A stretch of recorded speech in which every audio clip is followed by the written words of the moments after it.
মানব জীবনের সবচেয়ে পবিত্র সম্পর্ক একটি হলো মা ও সন্তানের সম্পর্ক। কিন্তু আজ আমরা এমন একটি ঘটনা শেয়ার করব যা এই পবিত্র সম্পর্ককে কলঙ্কিত করেছে। এটি একটি ঘটনা যা আমাদের মনকে নাড়া দেবে এবং আমাদের ভাবতে বাধ্য করবে আমাদের সমাজটা কোথায় যাচ্ছে।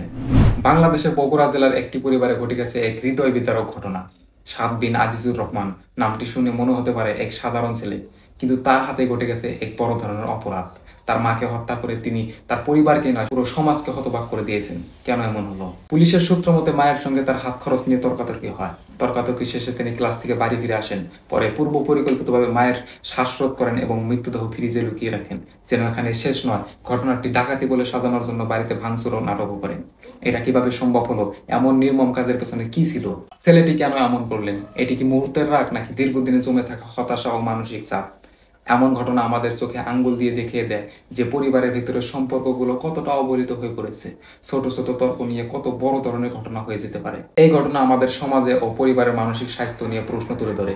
আমরা কি সত্যি মানসিক চাপ ও আমাদের এই বিষয়গুলিকে গুরুত্ব দিচ্ছি? পরিবারের ভিতরে পারস্পরিক বোঝাপড়া কতটা জরুরি সেটি এই ঘটনায় প্রমাণ করে। এই ঘটনা আমাদের শিখিয়ে দেয় পরিবারের ভালোবাসা এবং বোঝাপড়ার অভাব কি ভয়াবহ পরিণতি ডেকে আনতে পারে। তাই আসুন আমরা সবাই পরিবারের মধ্যে সুস্থ সম্পর্ক বজায় রাখি।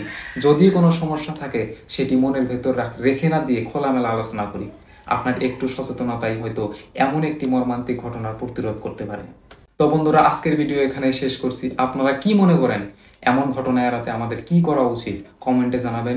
যদি ভিডিওটি ভালো লেগে থাকে তবে শেয়ার করুন, যাতে সচেতনতা আরও ছড়িয়ে পড়ে। ধন্যবাদ।